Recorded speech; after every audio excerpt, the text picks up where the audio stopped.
Warning: the following content contains a lot of spoilers. If you don't want to get spoiled, feel free to click off this video and watch a different video of mine. You're free to come back here after you completed the anime. Viewers' discretion is advised. Holy Jesus, this anime is the craziest one I am going to be reviewing in this series alone. There will be a lot of messed up content explained in this video, so be aware. Since we are reviewing Season 1, this is one of the parts I will be reviewing first. So without further ado, let's get right to the introduction.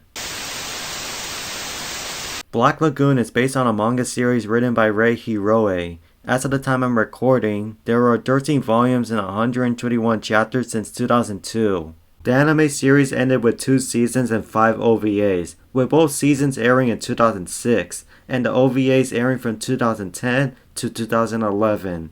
It was animated by Madhouse, the animation studio I mentioned in my Freerun video, since Madhouse animated both animes. Now let's get right to reviewing. The story starts with a 24-year-old businessman named Okajima, and Okajima has just been kidnapped by pirates known as the Lagoon Company. The Lagoon Company took Okajima as a hostage and trapped him with them. Who is the Lagoon Company? Well, we have the leader named Dutch, a violent gunwoman named Revi, and a tech expert named Benny. Now, let's go back to Okajima. He decides to give up being a hostage and joins the Lagoon Company by deciding to help them and forget about his old life. Okajima gets a new nickname, and he is now called Rock, so I'm going to start calling him Rock. So, let's explain their adventures in order after Rock joined the Lagoon Company. We first get introduced to where the Lagoon Company operates. They operate out of the lawless city of, correct me if I missay it, Roanapur, which is located in Thailand. Since Rock joined the Lagoon Company, they have taken a job where they have to smuggle artwork for the Italian Mafia. But during the time at sea, they are attacked out of nowhere by a rival gang, but thankfully, that rival gang gets defeated and the Lagoon Company can continue their mission. The mission ends up being where they had to enter a sunken submarine owned by Nazi Germany during World War II to retrieve an old painting, so they send in Rock and Revi to retrieve it. While they were about to leave and return the painting to the Lagoon Company, they ended up getting attacked by neo-Nazis who entered the submarine at the same time. The neo-Nazis then take the painting to their ship, which makes the Lagoon Company get an idea to raid their ship and take the painting back. So both Dutch and Revi go to the neo-Nazi ship and gun down everyone and the leader, finishing the mission once and for all. A few episodes later, the Lagoon Company gets contacted by the Colombian cartel to deliver a hostage. The hostage is a little boy named Garcia, and Garcia comes from a wealthy family in South America. The main reason why he was abducted by the cartel was that Garcia's father refused to allow the cartel to intimidate him. Later on, we see a maid named Roberta entering Roanapur. While exploring the place looking for Garcia, she enters a bar where she is confronted by the members of the cartel. The Lagoon Company then enters the bar and Garcia sees Roberta and tries to go to her, but Roberta ends up being a threat to society since she ends up shooting at the cartel members and the Lagoon Company. The Lagoon Company escapes the bar and flees. However, Roberta steals a vehicle and follows the Lagoon Company to try and kill them. Benny, the one driving the car, was forced to crash the car by Roberta into the port, where both Revi and Roberta get into a battle together. But this is cut short since Balalaika arrives with soldiers to stop them from fighting. Remember how I said Roberta was a threat to society? Turns out she is a framed FARC guerrilla who is wanted globally for assassinations, bombings, and terrorist activities. At the end of this mission, both Revi and Roberta knock each other out, and Garcia leaves home to go with Roberta. Here's the last part I will explain that ends this season. Rock and Revi are forced to leave the Black Lagoon to seek a land route. While seeking a land route, one of the leaders of the Protector of the Islamic Front named Takanaka poses as their getaway driver and takes Rock then flees.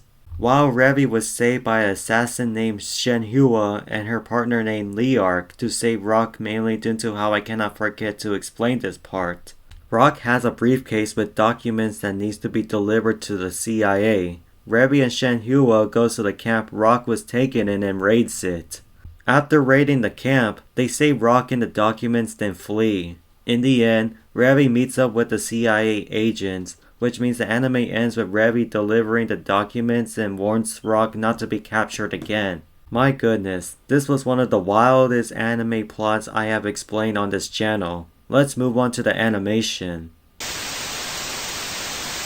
The animation is pretty cold. It uses colors I find sinister to watch. So yeah, pretty good animation that was used in an anime made in 2006. Let's move on to the opening and ending themes. The opening sounds badass. It's perfect for an anime that is about guns and violence. So yeah, I would say this opening is better to listen to if you want to hear something that makes you feel tough from the inside. Now, the ending. The ending is instrumental and has no lyrics, but I would say it is beautiful to listen to. It sounds sad based on anyone's point of view, but not to me since like I said, it's beautiful. So yeah, let's move on to the voice acting. The voice acting is one of the best ones I have listened to out of all the anime I have watched. I know what anyone who's watching this video is thinking. Revy's voice sounds dominant. Yes, I agree it does sound dominant, especially with one scene when she calls Rock a good boy, but that's not why I'm ranking the voice acting this high. I am a fan of Dutch voice the most. It's one of my favorites out of every character in this anime, or should I say, he's my favorite character in this anime. Let's move on to the pacing. The pacing was quick for me as I finished this season in one sitting. I was entertained by watching this anime since it had interesting elements and a storyline that isn't forgettable and is memorable. So I would say this anime felt like I was watching each episode in 3 to 5 minutes. So yeah, time for my final review. Time for my final review for Black Lagoon Season 1. I'm placing Black Lagoon Season 1 and please watch this immediately. Just in between Girls Last Tour and Tomo-chan is a Girl. One of the best starts to an anime since this is only the first season. I'm ready to review Season 2 next, but this is Season 1 I'm focusing on. Time for my outro. I hope you enjoyed this video. If you did, please leave a like and subscribe. And please follow my socials in the description down below. Also, stay tuned for next week because I'm reviewing Season 2 next. Until then, this is Enjeru, signing off.